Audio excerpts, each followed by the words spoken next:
one more sleep until opening day. The St. Louis Cardinals 2025 season is almost officially here. We're going to break down our predictions for the Cardinals in 2025. We're going to do a war draft, which we did last year, which is super fun. And then we'll round out the podcast by giving our predictions for opening day tomorrow against the Minnesota Twins on this episode of Dealing the Cards. Welcome back into Dealing the Cards. I'm Josh, joined by Andrew and Sandy. As always, guys, we are less than 24 hours away from opening day. Just so exciting. I know the Cardinals. I know our expectations are different this year, but nothing beats opening day. Nothing beats baseball. I even with some people don't want to tune in when they're not that great. That's fine. But like watching baseball in general, it's just life is so much better when you've got baseball going on, and it's here. We're finally here. And I think we kind of done some NL Central previews, done some bold predictions, all that kind of stuff. We haven't really honed in on the Cardinals yet. And so we want to share our predictions with you before opening day tomorrow. And so we're going to start by giving you kind of our team MVP, a breakout hitter, a breakout pitcher, and then our predictions for the Cardinals record. And if one of us boldly has them in the playoffs, what they'll do. But we'll see if we get there. But yeah, let's just jump into it. So, Sandy, who do you think is going to be the Cardinals like MVP in 2025? I've gone back and forth on this, and I think there's a couple names that stick out to a lot of guys, but I'm going to go with Wilson Contreras. I think with him moving to first base, you're going to be able to have his bat in the lineup more often. I hope he still gets a few turns at DH. It's going to be, his defense really improved over the last few years, so it's going to be sad to not have him behind the plate anymore. But at the same time, I think his bat's going to be even more important in this lineup, and I'm hoping that he's going to be able to stay healthy. So I've got Wilson Contreras. I think he's going to have another great offensive year. I mean, he's arguably been a top 10 hitter in the league the last 2 years when he's on the field. He's been fantastic. So all in on him, team MVP. Well, you, Andrew, who's your team MVP? My team MVP is going to be Lars Nootbaar. Hopefully, every time I say this, he gets hurt, but hopefully he will not get hurt. He just stepped on glass as he said that. Yeah, unlucky, but I just think that if he puts it all together, he can be one of the better hitters in the league. He's going to be leading off tomorrow, hopefully, according to the lineup that was set by Ollie on Tuesday or Monday, whatever day that was against Memphis. I think just the tools, the StatCast tools finally come together this year, and then he puts it together. And I've been saying that for 3 years, and I will keep saying that until he proves me otherwise. And because John Denton told me that he was the combination of two $700 million players. There you go. My gosh. Denton catching a stray right there from Andrew. I'll also go Wilson Contreras. I mean, I think he's going to get MVP votes this year. He's going to be so stinking good. Close to, if not over 30 home runs. I think you expect a mid 800s OPS from that guy playing every day. He is that big bat in the center of their order. Bernie actually sent me an article last night from Baseball Prospectus where they broke down some changes Contreras has made, and like there's some reasons to be concerned about him going forward because he's getting older. His bat speed's is dropping ever so slightly, and he is a guy that relies on that heavily. He's a pull hitter, super aggressive. Like there's things that's like, okay, like you could like what's happened with Arenado that could happen to Contreras in the coming years. But Contreras midway through last year made some really interesting changes to where he that baseball savant stuff that's come out about where people stand in the plate and all that. Like he made some significant changes during the year that are maximizing his profile, and you could see even for as good as he's been the last 3 years, he got even better when he made those changes. And so that makes me think that at the very least he can maintain the kind of production he did as a catcher, and even if you just put that over a full season rather than a catcher's amount of time and missing games or injuries, that's a elite hitter. He could get even better. I'm just not worried about him regressing like the projections say he will be. So Contreras is my guy, but I would have, if I didn't pick Contreras, I would have gone Brendan Donovan because again, he's a above league average hitter, good defender, and they're going to need him all over the place this year for how this team's situated. I'm going to throw a curveball at you guys. Give me one player. This is the only additional category add. One player you're concerned about this year or think they won't have, like maybe are going to have a down year. I'll start to give you guys in a minute. I'll say Mason Wynn. I am concerned about the sophomore slump and that he's become quote unquote the star of the Cardinals. And I don't know if he'll be a league average hitter this year. He was barely above league average last year, got really lucky with some batted ball stuff. He swings out a lot of really bad pitches. And I think he's got to fix some of that if he's going to become that high average, sneaky power guy that he can be. I'm not saying Mason Wynn will be bad this year, but if there's a guy that was kind of, if I in my head, I'm like, this guy could maybe disappoint a little bit this year offensively, it's probably Mason Wynn for me. There's other players in the roster you can make an argument for. I still love Mason Wynn. I'm not trying to be down on him, but I mean, even coming into the year, like last year, no one expected him to be above league average hitter, and he really surprised people. And I think the league's got a year of tape on him. Obviously, camp didn't go out. I'm not really putting that much stock into that necessarily. I just, even when we did projections, that we were kind of talking about, like, yeah, maybe he dips a little bit this year. He could get better. I'd love to see it. I'm not saying it can't happen. I'm just saying if there's one guy in pinpoint is like, be wary of them this year. It's actually Mason Wynn for me. So, do you guys have a player that you're concerned about, think might have a down year? Yeah, I'm going to go off the board. A little surprising here. I'm going to go with Ryan Fernandez. I like Ryan Fernandez. I like what he did last year, but if you take a look at his second half, it was not as strong as his first half. So at the end of July, or I guess in the middle of July, Fernandez's ERA dropped down to 1.99, which was fantastic. Over the rest of the season, in 29 games, he put up a 5.53 ERA, which it really is a tale of two halves for him when you look at that. However, some of the more advanced analytics, I don't know, his FIP was a lot lower, but he just gave up some really hard contact. He ran into some trouble, gave up a couple of home runs late in the season. I'm a little worried about him coming into this year. I also could have gone with Jojo Romero. I think those are two relievers that the Cardinals would not be shocked if they take a step back. So I'll go with the two of them together. The guys backing up Ryan Helsley, I think, is where I'm going to say. Okay. It's going to be tough for them to replicate the success they had last year. They were just so good. And I want Cardinals fans to have reasonable expectations for what this bullpen is going to look like. It's going to be good. I don't know if it'll be quite as good as it was last year. I'm going to go with Michael Ciani. No, I'm going to go with Nolan Gorman.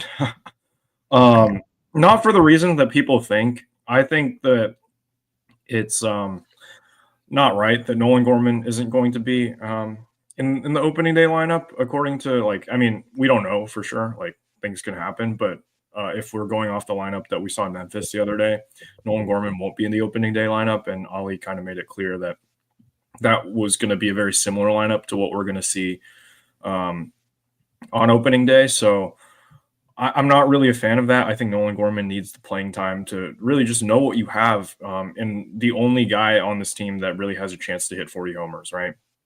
I'm not saying that Nolan Gorman's going to hit 40 homers.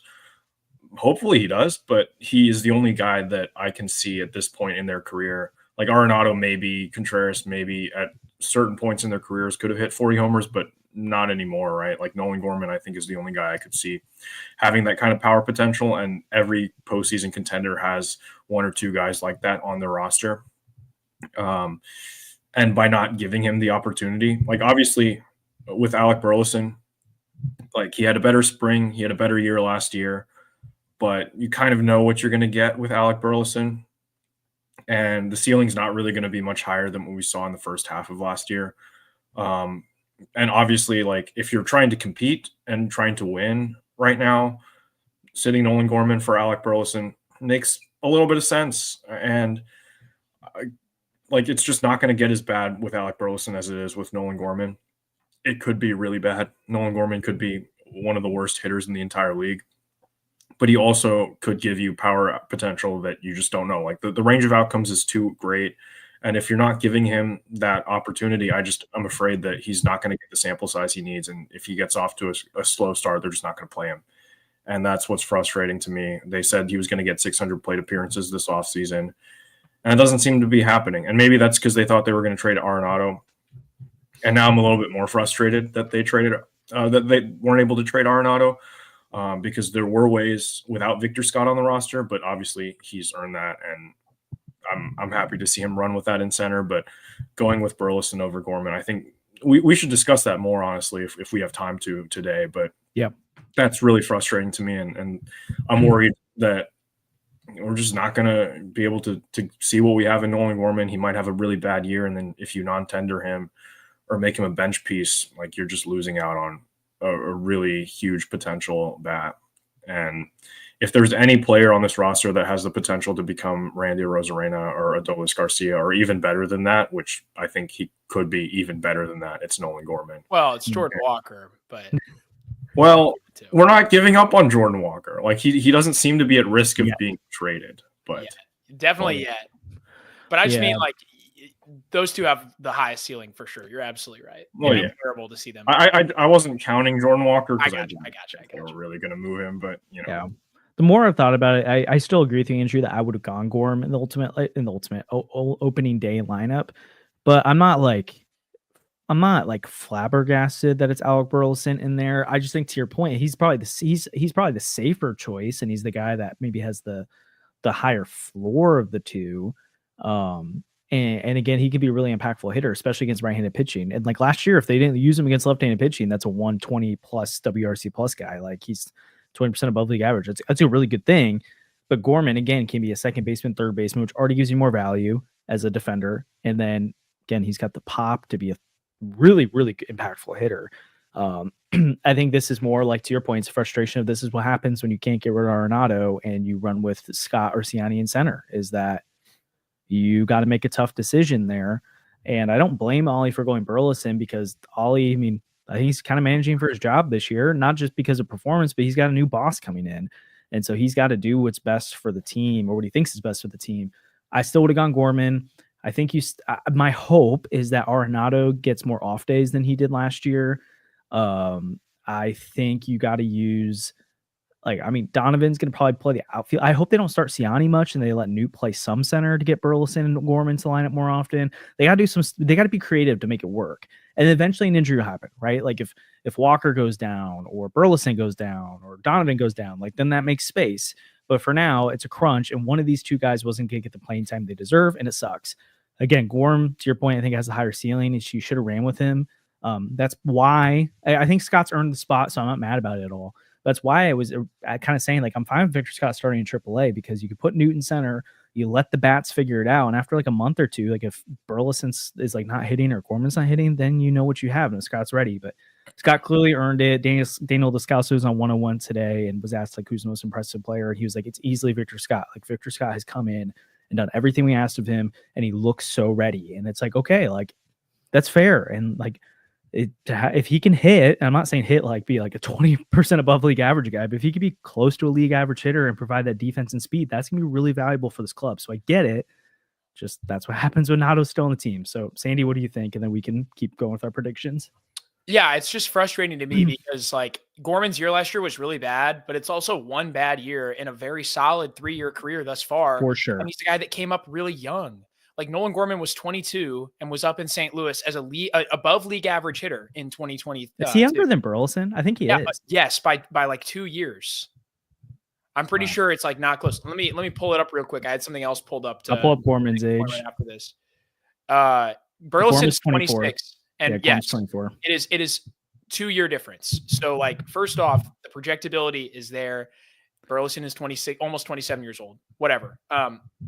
It's just really frustrating because he came up young, was good, was awesome in 2023, better than Burleson has been in any of his seasons thus far. Yep. He has basically the same amount of plate appearances as Alec Burleson. So it's not like we've seen so much more of Gorman than we have of Burleson. Yep. The other thing is, if most players don't get judged because of one bad year for their career. Okay. Paul DeYoung was allowed to have multiple bad years in a Cardinals uniform. And it's really just because they handed him that extension. Okay. True. The Cardinals are so obnoxious about this. Dexter Fowler put up a 59 OPS plus with the Cardinals in 2018, I think. And they let him play 100 games the next season. And he was bad again. And then they let him play 80 games the next season. Paul DeYoung, I've got this pulled up. This is the type of stuff the Cardinals do, and it's going to piss me off when they don't give Gorman this leash. Paul DeYoung, in 2019, had an incredible first half, made the All-Star team, and then was awful in the second half. Ended up turning in a 99 OPS plus season, 87 the following year, which is pretty synonymous with what Gorman did last year, 85 the year after that in 113 games. They still gave him 77 games the following season, 52 OPS plus. And then the next year, the Cardinals still let him play in 81 games before they traded him, where he had a 91 OPS plus. That is multiple years that are as bad or worse than Gorman last year. And they continue to let him play. And it's just because they handed him that money and it wasn't. They also didn't have another option. Sure. Yeah. But they could have been flexible and moved some stuff around if they really wanted to. Yeah. And they could have gone after a shortstop in any of those loaded shortstop classes that came up. Yep. The thing is It's annoying. I know Dexter Fowler rebounded, but like if Nolan Gorman had a 59 OPS plus, there's no way he'd get another shot is the point.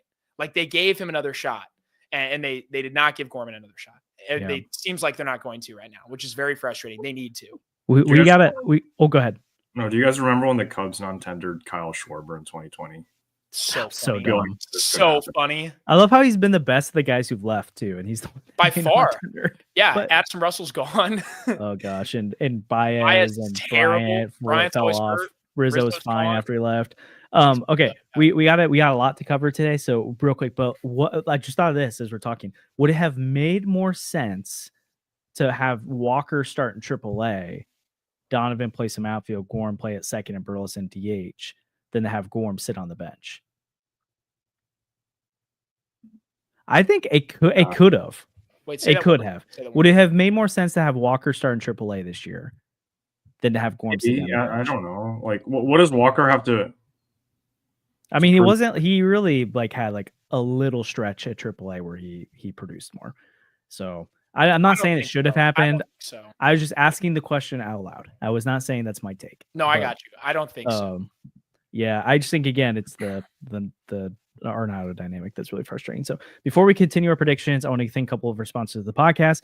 First, as always, is our presenting sponsor, 314 Sports Cards and Collectibles. They're located at 9640 Olive Boulevard in Olivet. They're open 10 to 5 Monday through Friday and 10 to 4 on Saturdays and Sundays. They buy, sell, and trade all sports cards and Pokemon cards and have the newest selection. Speaking of Jordan Walker, that's a nice card. New selections of packs, boxes, and single players of local players and stars around the league. You can get an autographed Jordan Walker card there. You can get your McGreevy, your Ollie Marmol cards, your Bryce Harper cards, Pokemon, F1, all the stuff. We know many of you already check them out. Drop in the chat if you've been there before. 314 is awesome. We appreciate them a ton. And make sure to go check them out as the season gets started. And they have other kinds of collectibles as well, so they're great to work with. And they do some live streaming on some apps too, so you can bid and do stuff on there. So make sure to go check out 314 Sports Cards and Collectibles. And we also want to tell you about our one of our other sponsors, which is Underdog Sports. The Deal on the Cards podcast is proud to be partnered with Underdog Sports, our favorite place to play fantasy games. You're now eligible to play in Illinois, Missouri, Indiana, and 37 other U.S. states. You got to check out Pick'em. It's so easy to play. You just pick 2 to 8 stats of your favorite players and choose whether they'll go higher or lower. You can win 20 times your money by going 5 for 5. If that sounds like fun, sign up with our promo code CARDS to claim your first free pick plus first time deposit offer up to $1,000 in bonus cash. We can't wait to see your entries. Boom.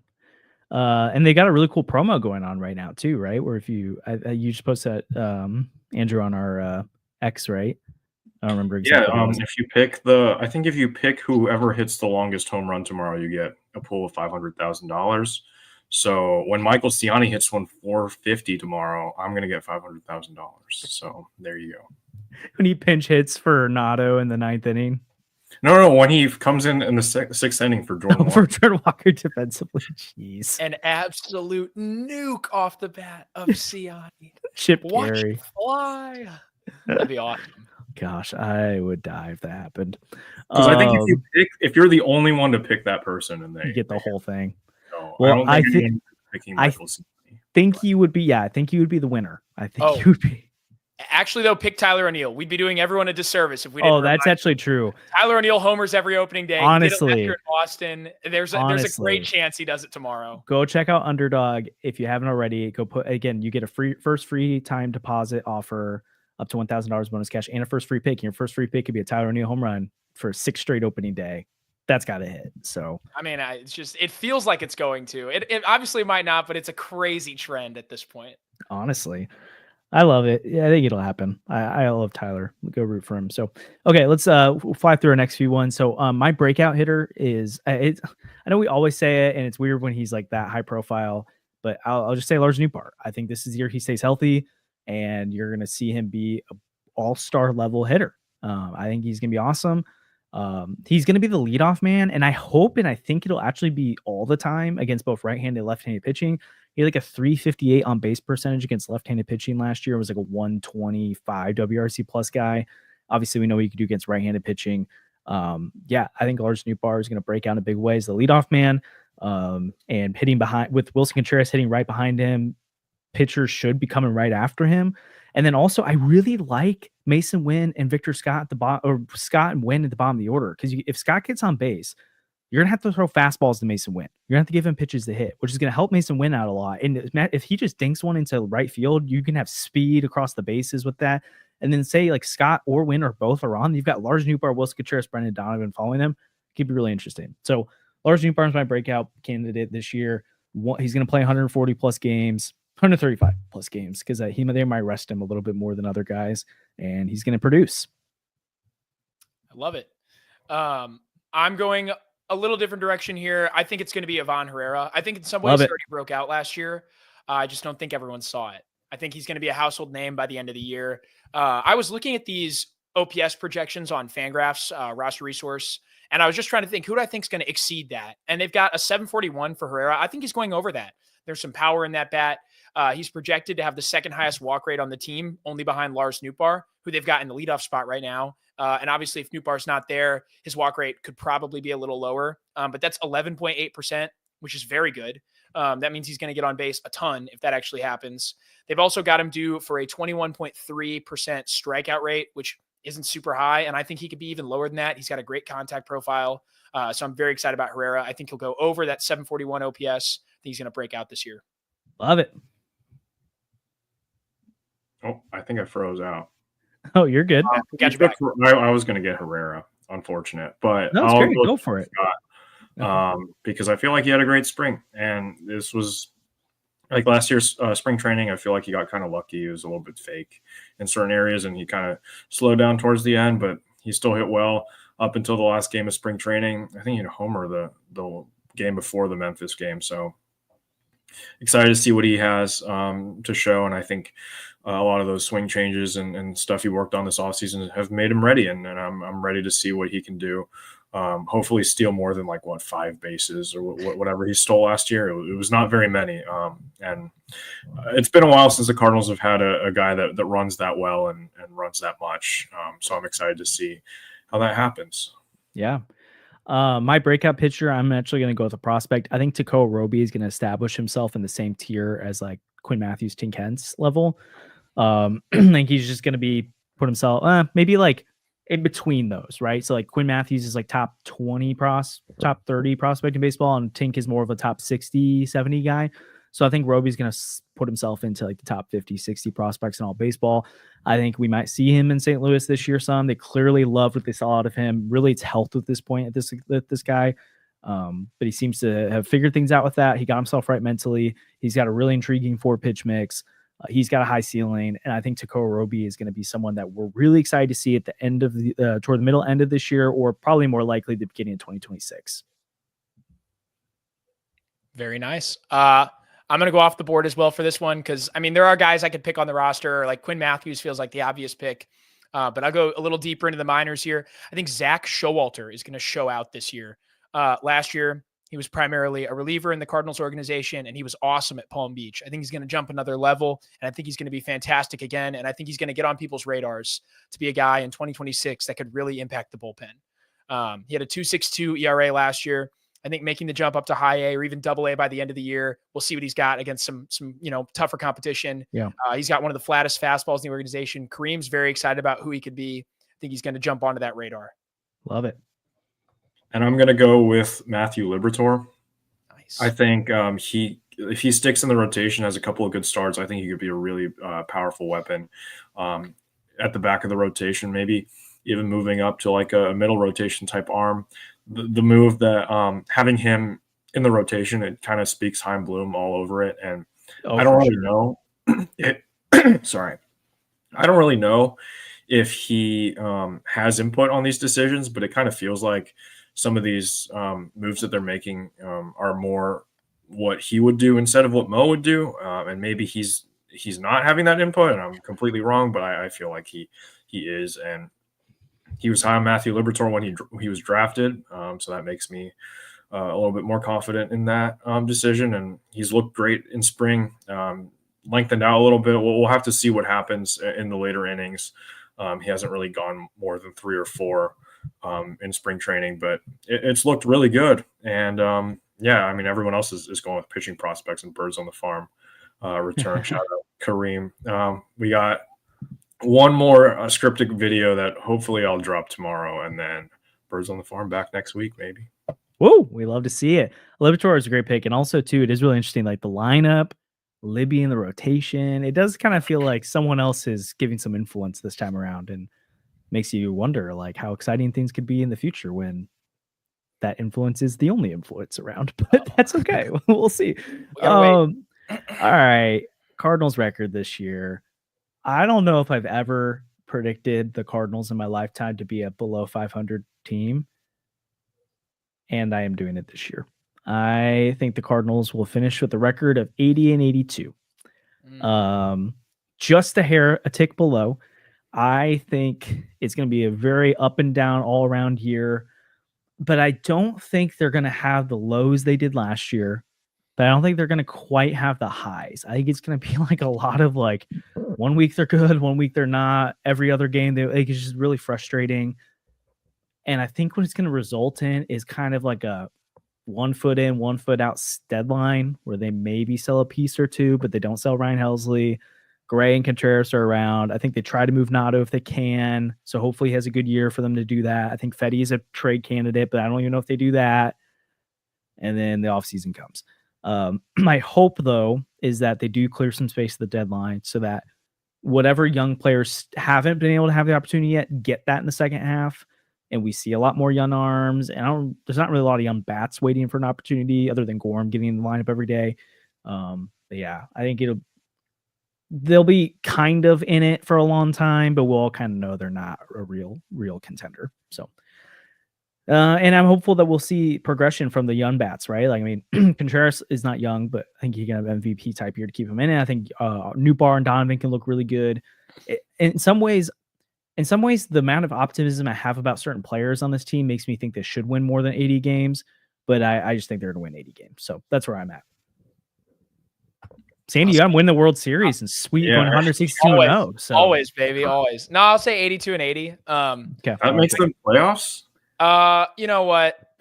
Look, it's a bit at this point. First off, but like the team last year, the Cardinals. I know people want to be like so down on this organization, and I see the discourse on Twitter, and it's like, oh, the Cardinals like suck, whatever. But like outside of 2023, the Cardinals roster has historically overachieved, even in recent years. It's like last year. That roster, that offense was awful, and they still stumbled into 83 wins, you know? In 2019, that team was not a great team, and they won the division. 2021, that team went to the wild card game, like a miraculous 17-game win streak, and people tell me, oh, you know, they can't get lucky every year, but they kind of have when you think about it. Even like the 2018, 2017, like those teams were terrible, and they still managed to win between 82 and 85 games. I think the Cardinals are better than they were in 2018. I don't know by how much. I think they're going to be better offensively than last year. And the bullpen takes a step back. The rotation's a wild card, but I'm going to go with 83 wins, just like last year. Let's do that. I'm optimistic. I think they're going to go over that 77.5 that I saw as an over-under. I think over at Caesars or something like that. I think the Cardinals are better than the industry is giving them credit for. And look, if some of these things go right, you know, if Quinn Matthews comes up and impacts the team, if they swing a little bit, you know, like take a swing and let him pitch, you know, letting Liberatore pitch. That's aggressive. I like it. I'm excited. McGreevy, maybe. Like these are the types of moves that could help them be a little better than people think they're going to be. And the gap between 83 and 80 is very small. So yeah, I'll err on the side of having fun. Love it. I'm going to go below both of you guys because I'm going to say 77, and I don't know how to do math on the spot, and 85, I think, is how that works. Yeah, it's 77, 85. Yeah. I don't know. I just feel like they'll probably move a piece or two more than what we're thinking at the trade deadline, especially if, you know, Mo's on his way out and Heim is like, you know, I want this guy from this organization who no one's talking about and is like a bottom 10 prospect in someone's system, like on the top 30, you know? So like that probably puts them a little bit further behind in the second half, probably giving more young guys an opportunity to play. And like that could actually turn out really good, but it also could turn out not so good. And I'm going to say like around that line, the betting line where it's at, I see most places around 77.5. I'll go slightly under that because I think it's a good line. I like that line. What makes them 8 games worse than last year? Luck. That's true. fair. That's the only good answer, because the people that are saying the roster's worse, I don't think they're right. I don't think it got that much worse at all. Well, And you also you're not going to have Goldie coming up in big situations and being one of the worst hitters with runners in scoring position of all time. Yeah, but you also, so last year you lost Contreras for a lot of the year, but that was really the main injury in the lineup. And then so like there could be injury luck there, and then or injury like regression, like not negatively, but then also like you had good rotation health last year for the most part. And so like I wish in theory the depth options might actually be better than your top options. That's what I'm saying. But look at like a team like the Dodgers that loses like 15 starters. Like there's just ways that this could go south or go sideways. But I think if the Cardinals lose 15 starters, we win like 68 games. Like we'll be really bad. We'll lose like. But I'm not saying they have to lose 15, but they could lose 5 or 6, and this team can't afford to lose 5 or 6. I guess. I honestly, like a lot of these guys, I don't bet on a Miles Michaelis injury. Like he's got a rubber arm at this point in his career. Like, is that even bad? What? But then, like, okay, but if they have injuries in the first half and then they sell at the deadline. Yeah, it could be worse. So, but like I do think the floor for them, in my opinion, is 75. Like I don't really see them losing more than 70 or losing less than 75. And I think they could win up to 85. I think so too. Kind of where my range is. I think 86 or more would require this is like everything possible went right. Yeah. Which is just hard to bank on. 85 feels like a little bit could go wrong, but they did really well. They won 85. 86 would require Jordan Walker to be like really good, you know, and it would require like maybe acquiring someone at the deadline. And like, I don't think they're going to do that. But I just think I think Cardinals fans have turned into like negative Nellies in the last 3 years. And they just seem very excited to get on Twitter and like, I mean, we've been bad, but it's not like we're the White Sox guys. Okay. Like I see people that are saying the Cardinals are a bottom 3 team in baseball. Like, I think that discourse is dumb. I don't even have time for that. I don't think we're that bad. Yeah. We'll see, I guess. That's true. I know the enemy has a seat at my table, but what if Miles Michaelis plays himself into a trade at the deadline? Gosh dang it. It's possible. Oh man. What if he's like playable and then like some team takes him on? I mean, it's crazier things have happened. That's true. Okay, so we're gonna quickly move into another segment. We did this last year and I won. So we got to remind everyone that it was close until late in the year. I could have won. Yeah. I auto-drafted actually. Oh yeah, whatever. We're gonna do an fWAR draft. We're gonna pick I think 6 players. Oh, what was the last time? I think it was a lot more. I think it was 8. Okay, so Sandy, I'm doing the thing right now. Oh, it's on the line. Sandy got first pick. So Sandy, you'll go first. I don't like the first pick. Do you want to do? You get to pick your pick. Yeah, I want to pick my pick. All right, pick your pick. What pick you want? I want to draft second.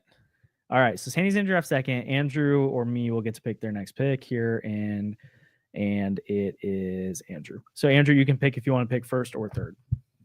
I want to pick third because I don't want to curse someone by picking them first, and you guys will have to leave the good players. Yeah, like, Andrew's going to only pick people that are irrelevant. I'm going to pick Michael Ciani. That's fine. That's fine. No, I won't. So here's how it works. We're going to draft. I'm going to confirm how many players we did last year real quick. We're just going to pick, let's see, 1, 2, 3, 4, 5, 8 players. We're just going to pick 8 players and see who occurs the most fWAR on the season. Again, we're talking about fWAR. So like last year, I picked Kyle Gibson and Lance Lynn in the 4th and 5th rounds because I knew they're going to occur WAR and it helped me win. So like we're picking guys that are occur WAR, which means they got to play games and they got to be productive. You can't be like terrible and occur WAR, but no, if you're terrible and you play a lot like Dylan Carlson, you lose a ton of WAR. Yeah, so there is that part of it. So we'll roll with it. So I've got the first pick. Wait, I've got the first pick, right? Okay, I did this in the wrong order on my sheet. I'm gonna go Wilson Contreras number 1. I think that's easy 1 pick here. He was like what was he last year? A 2.6 WAR player in 8 games, so that's over 5 WAR pace there, and I think he's even better. So Wilson Contreras is my number 1 pick here. Oh, whoa! I've got some static come through here. I think I'm chilling. You hear me? Am I you're good. Coming through? I think I have some issues or something. You're good. Okay. I mean, I want to go with Lars Nootbaar. I got to go with Lars Nootbaar here. That's the guy I want. It's the guy he wants. Unfortunate. That's right. I don't know. That's not Cardinals WAR leaders. That is all WAR leaders. I'm gonna take Brendan Donovan and Mason Wynn. Okay. And I'm Donnie. sorry, Brendan Donovan. I'm so sorry. And Mason Wynn. Mason Wynn's a Nice. good pick, but he's a BWAR merchant, man. Like last year, he racked up a ton of BWAR. The fWAR is a little lower, and I am a bit worried about the production there. But man, okay, I get the 5th pick here. Thinking about going with a pitcher. You know, I think the first pitcher off the board should be Sonny Gray, but I'm a bit worried about his health. One more time, Andrew, you went with Wynn and Donovan. Yes. I'm thinking about Arenado maybe just a little bit here. He was here. Oh man, this is really tough. I don't think they're going to be able to trade Arenado. I think he's going to play a lot. His bat speed's up. People are talking about a rebound. I'm going to go with Nolan Arenado. Talking about a rebound. The defense is still good. Nolan It's a good Arenado. pick. It's a good pick. It would have been my pick, but I was scared about him being traded. So They ain't trading him. So that's a good pick. I will pick Nolan or not Nolan Arenado. Jeez, I'll pick Sonny Gray and Yvonne Herrera. I love the Herrera pick. My connection just got so bad for a second. This is really annoying. Sorry, Yeah, guys. you're good now though. So, yeah, not if he stays the whole year is a good pick though. So I think, I mean, I just think like Nato last year might have had the highest fWAR on the team because he just plays a lot. He plays a lot of innings, and defensively, like he's still good enough to rack up value. Yep. Okay, who's still available, man? Jeez. Wait, did you take Sonny Gray? I Who did. did you take? Okay. I picked so far off the board. I've got Wilson, Sonny, and Yvonne. Sandy's got Newt and Nato. Andrew's got Donnie and Wynn. So I'm just gonna long list a bunch of people: McGreevy, Helsley, Michaelis, Scott, Palante, Walker, Fedde, Gorman, Burleson, Matthews. Like all those guys are on the board. Baker, Mats, Libby. But man, this is so hard, and people are picking guys that I really want to go for. But I think I'm looking at Eric Fedde. I don't know if he's going to repeat last year, but I think he's going to make a lot of starts. And I don't know if the Cardinals are going to be able to trade him. I don't know if they're going to want to trade him. They at the deadline recently, they've shown they'll definitely be able to. hesitancy. Will they though? Yeah, I don't know if they will. So I'm going to take Eric Fedde. Like it. I think he's going to be good. Cool. I think Cardinals are going to hold on to him too long. I should not have picked last. I really shouldn't have. I don't know what I'm doing. Because all these guys are. Is Jordan Walker still on the board? Yep. Okay, I'll take Jordan Walker for sure. I like that. Okay. And then, but he's gonna lose me a bunch of WAR like he did last year. But anyway. I will say my top 9 have all first time picks. My top 9 are all gone now. So Michael McGreevy's projected second in WAR on the team and for pitchers, which is not accurate. Because he's not going to play. So I will take Alec Burleson. Ooh, over Gorman after you made the pick for him? Well, if Gorman's not going to play, then I don't think he's not going to ever play though. But I got you. It's fine. It's fine pick. I like it. Back to me. I've got a couple guys I'm thinking about here. That's a tough range. I think I'm going to go with Palante. He was the best pitcher on the team last year. Like Kareem mentioned the velo. We are worried about that. We are worried about the spring training performance, but I think he's got a long leash. I think he's a very talented player. So I go with Palante here. All right. I'm going 2 risky picks here. I'm going to take Victor Scott and Michael McGreevy. Oh, I wanted Victor Scott. That's a good one. That's a really good one. I think McGreevy is going to start a lot of games this year. And then Scott, like Siani was like a 1.5 win player last year. It was terrible. So like I think Scott can get up there. So I'll go Scott McGreevy. The question is like, how good is Scott's defense? That is a good question. Because it's I think people would be surprised to know that the advanced analytics actually didn't love Scott as a defender last year when he was with the team. But I think he can be like 30, 40 WRC plus better than Michael McGreevy. That's Siani. fair. That's fair. So, but yeah, I don't know if he's going to rack up defensive. and the stolen bases. Yeah, if those happen. But we'll see. We'll see. Oh, man. I feel like I got to go with someone safe in the late rounds here. I'm worried Andrew's going to take him off the board because it's guaranteed. I don't know if the Cardinals will trade him. I think they probably should trade him. I have the all trade deadline team here. Oh, I know you're picking. I was about to pick him. Yeah. It's got to be Helsley here, right? Like Ryan Helsley's guaranteed 1.5 to 2 WAR if he's like through the If it's on the deadline. team, yeah. Could be up to 2.5 maybe if he plays the whole season. Yeah. They're probably not going to use him in the way that would accrue the most WAR, which is those multi-inning appearances, but it's fine. You know, he's gonna get a lot of opportunities. He's the best pitcher on the team. Yep. Reliever or starter. So I'm gonna go with Helsley. It's just a good floor. I like it. I'm gonna take Nolan Gorman because he's still here. Yep. I like that. It's great. And then, oh boy, I'm so sorry, Kareem, but I'm taking Miles Michael. That's a great pick. Because he's an fWAR merchant. Oh, he just said that he doesn't hate it. Okay, I think it's a safe pick. Because I feel like I have too many. See, I just have the same team I had last year because I have Gorman and Walker. And maybe that's good though. Maybe it'll work out better now. This is going to end the same way that it ended last year, where it's and Michaelis too. I had Michaelis last year. He was my best player. I think I got 5 WAR in total, and Michaelis had 40% of that. It was terrible. Oh man, I love it. Oh my gosh, dude. Picking second's so tough because like everything gets You changed picked up. it. I know, but it's good. I think it is good. I think it's yielding the results I want. There's 2 more guys now that I'm really stuck between.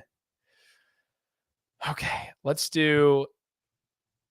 I should have written Helsley over. Let's do Quinn Matthews. Dang it! That was mine. If Quinn Matthews comes up, right? Oh, I see Kareem threw it in the chat. I was looking at another guy. I think he's going to be available next round. That's why I'm waiting. If Quinn Matthews comes up, like he could be electric from day one. Quinn Matthews could very easily become one of the best starters on the team, if not the best starter on the team. Obviously, that's a big if. I think the leash with Matthews is going to be short enough, though, that I don't think he'll be capable of losing me like 2 WAR, you know? And in these late rounds, I'm a little nervous, but that's what we got to go with. Quinn Matthews. Yeah. All right. I'm going to try and sneak one. So I was going to pick him this round, but I think I can get him later. I'm going to pick Libertor and Pages. Oh, I wanted Pages. Pages is going to play. He's a 1 WAR player. He's a 1 WAR player easily. So that'll snag me a WAR. And then I think if Libby stays in the rotation, he's gonna that could get me some WAR there, and if not, I think he's a good enough reliever to not give me negative WAR. So yeah. Oh man, there's a guy though that I'm like this. I like this guy, but also I don't know how many more do I get? I think we're at 1, 2, 3, 4, 5, 6. Yeah, I get 1 more. You guys get 2 more. Okay, I've got 2 more. Yep. If you don't take John King at some point, then you're a fake. I know that's my last pick. But like I can't take him yet. Is Andrew gonna snipe him? Fine. No, he's not gonna be. He's gonna be worth like 0.2 WAR at best. Hey, why would I take John King? That's disrespectful to our king, John King. What was he last year? Like 0.1? Man, I feel like Siani's gonna play. Good. He might. He really might. Is Steven Matz off the board yet? No. Let's go with Steven Matz. No. Let's go Steven Matz. Matt's probably gonna factor into the rotation at some point. I could see him being the first guy up, unfortunately, if the Cardinals want to play it safe. I don't think they're going to trade him. So he's going to be available. Could be making starts late in the season. And he's like an August merchant. So I like it. I'm going to take Matthew Libertor and I thought Libby's already selected. Yeah, I snagged him. I would have taken Libby. I'm going to take okay, then that makes it easy, I think. None of those starters are on the board, right? Yeah. Why is Drew Rom projected for 1 more? I don't know. Rom.com. Rom.com. I'm going to take Thomas JC and Matt Koperniak. Ooh. Man, I feel like Koperniak might not get a lot of plate appearances. I feel like Koperniak is not going to get a lot of plate appearances. Well, who else is like Lucan Baker, Jose Fermin? Did you take Siani already? No. Siani's still available. Oh. If you want him, you can take him. I mean, I feel like Koperniak, I feel like Sinisi could be, Siani could be worth like negative WAR. I doubt it. I think the defense is going to be good enough. I don't think they want him in the lineup. Like, where are they going to put him? Like, if Scott's playing every day, then he's going to play a lot of like right field. It's fair, right? Surely they're not going to move Scott around. I think they'd move Scott around. I think he'd put Siani in center. But I could be wrong. Scott's development matters more. Oh, for sure. But they played him in the corners in spring.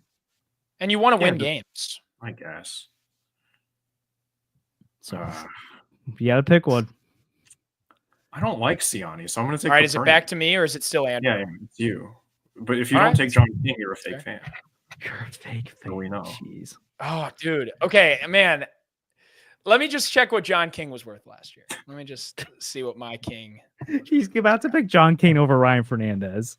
Hey, I just said I thought Ryan Fernandez was due for a. That's regression, true. So hey, then you had your and bets. John King is safe. going to have less of a leash for sure. John King had 0.3 WAR last year. Which oh, is dude, better than 0.3 you did WAR with last year. Collins Yeah, last that was year. elite. That was elite. Give me. Yeah, John put your money in the mouth. Is late. Oh, okay. Give me John King. I really wanted to go with Luke and Baker, but it's going to be John King because Baker's only going to get appearances against lefties. That's who I'm debating And he might because I match. looked. He might And match. now Randall Grichuk was amazing against lefties last year, but like Luke and Baker could be really, really good. And Randall Grichuk was 1.5 worth 1.5 WAR. Randall Grichuk played center field. Well, no, he only played right field and DH last year. Oh, He had really? 43 I thought games they at let right him play field, center. 38 games at DH. But I don't know if that he plays enough. Leahy is going to get some innings. 1.5. Leahy's going to get some innings, like Josh. Nothing. I guess I could pick my. Oh wait, I'll pick a player to be named later. Nah, it's fine. No one else did it. No one else did it. So I'm not doing gonna that be this that year. guy. I'm not gonna be it. I'm gonna pick. I'm gonna pick Baker because it's fun. Fernandez or JoJo, I think, would be safe war there, hopefully. But I'm gonna pick Baker. It would be because there's a world where like Contreras gets hurt or Burleson and he gets to play more. I'm gonna pick Baker. Also, one more thing. The thing that scared me about Fernandez, and I didn't properly articulate this earlier, in the second half last year, in 26 innings, he walked 16 hitters, which like that's a really high walk rate. That's like 6 per 9. So I was a little worried about that. If that stays up, you got to worry. Yeah. So before we do our Twins preview, I'll go through real quick. So I've got Contreras, Gray, Herrera, Scott, McGreevy, Pages, Libby, Baker. Sandy's got Newt, Nato, Fetty, Palante, Helsley, Quinn, Matz, King. Andrew's got Donnie, Wynn, Walker, Burley, Gorm, Michaelis, JC, and Koperniak, right? Or did you didn't change it to Siani? No, it's Koperniak. I don't like Siani. I'm picking. So it's a fun one. Nothing against Siani. I just don't think he should be on the roster. That's fair. That's fair. Oh yeah, you and Kareem should do a minor league draft at some point, Sandy. That'd be fun. I'm gonna take Gaslam in the first round. All right. Picks for tomorrow. How do we think the game's gonna go, boys? Like a pick to click or something like that. I'm gonna give you a score prediction. I think the Cardinals win 5-3. I think Sonny. No, I'm gonna say 5-4. I'm gonna say Sonny gives up 3 runs. It gives you like 5-6 innings, and then the bullpen gives up 1, but mostly shuts it down. And then I think the offense, 5 runs is pretty good. So we'll see. I really hope that Scott has a big first day. I want some of these guys like Scott Walker to at least get a hit on the board, and they start with some momentum. I don't know. Let's see, get things going. But I'm gonna give him a Cardinal dub tomorrow. What about you guys? Here, Andrew, you go before me. I'm still thinking. I think I'm like 3-8 in going to Cardinals games in the last year. So, woof. Can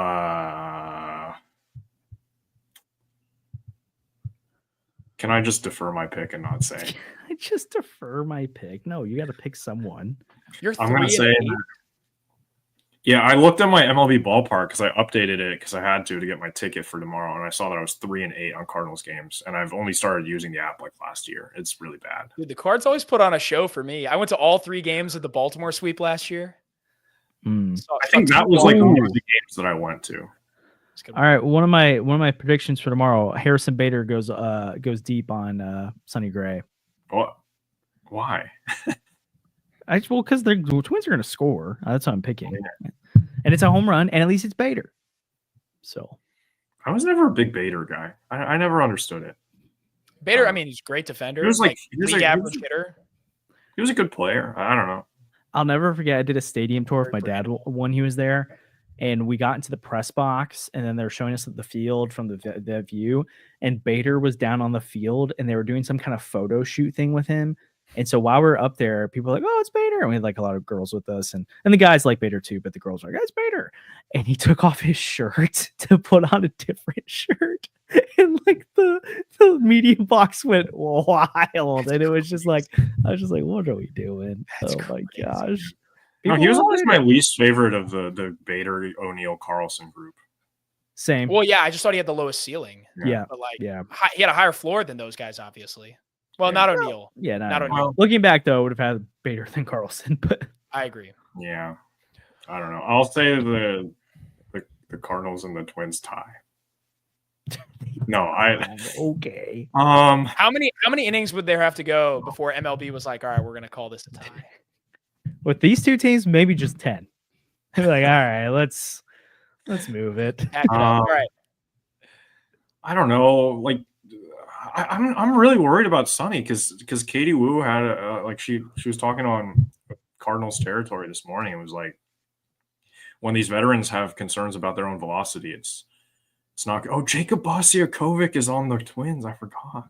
Oh, He's in the Twins minor league system, but he's not on the roster. Well, maybe Andrew, who's a Twins fan now, they have a two-way player. Yeah. I'll say that the Cardinals win. I can't start the season off negatively. We got the Cardinals win 6-3, and Wilson Contreras hits a homer. I feel like he's like the one guy. I've got Cards win 3-1. Sonny Gray only goes 5 innings, though, but they're 5 pretty good innings. Get some strikeouts, a little bit of swing and miss. Does give up a solo home run. I don't know who it'll be. I don't have that kind of vision. Probably Byron Buxton, but that'll be his only home run of the year. Is Max Kepler leading off for the Twins? What if Buxton or Newt? Wait, that can't work. I was going to say slides into the other, but that doesn't work. Oh my gosh. They both get hurt. Buxton, Newt, and Lewis all together. No, if the Twins play the Angels, Buxton slides to third base to Anthony Rendon. Anthony Rendon breaks his finger, and then Buxton jams his ankle or something. No, Anthony Rendon injures Buxton, but because Anthony Rendon feels so bad. Oh, yeah, Kepler's not even with Minnesota anymore. He was their longest tenured player, right? Close, probably. Well, anyway, I'll just say Cardinals win 3-1. My pick to click for the Cardinals is going to be Lars Nootbaar. Wait, what's a pick to click? You don't remember when they used to do that? They did it on the Camo X. Oh, yeah. It's my pick to click. I was watching some old highlights last night, and Rooney was talking about his pick to click. It made me happy. I enjoyed it. Pick to click. I'll give mine to Donovan. He's in the 3rd spot now, so he's going to have a run scoring opportunities. Then you've got Newt. I like that's so weird. Newt, Win, and VS2 in front of him. So I think that'd be interesting. But yeah, the Cardinals are going to start the season off right. And then they're only going to be 82 wins away from my 83 win total, which should be very nice. And I think they're going to win the series 2-1. I like it. All right. I'm sure we'll be back. Siani hit a homer yesterday or last year. Yeah. Friend of the pod, Brandon Donovan. Yeah, he hit a homer. Because I know Jose Fermin still hasn't hit a homer at the major league level. Oh, we don't have to bring that up. Because I remember last year on opening day, Ivan Herrera hit his first homer. I was like, that can't be right. I want to say Siani had 2 last year. Was one of them an inside the park? Yeah, he had 2. Wow. Look at him. Power stroke. Right. Maybe I'll get $500K when I pick him as my. There's 5 homer power in that bat. That's true. Andrew and I'll be down at the ballpark on Sunday. So if you're there, let us know. We'd love to say hi. Sorry, Sunday. Geez, tomorrow, opening day. We'll be down at the ballpark. If you want to say hi, let us know. We'd love to say hi. Again, appreciate you guys tuning in. Share the podcast with people you know. We really appreciate it. Like and subscribe. Comment down below your thoughts, your predictions, what you thought of our war draft. So predict, who fill the same predictions we did. Let us know who you think wins the war draft. Let us know what you think about the game tomorrow. We're really excited. Again, baseball's here, so can't say enough about that. We're excited for the season to get started and get rolling, and then we'll be with you the whole way. So really appreciate you guys tuning in as always, and we'll see you guys probably on Sunday. Go Cardinals. Thanks, Heim.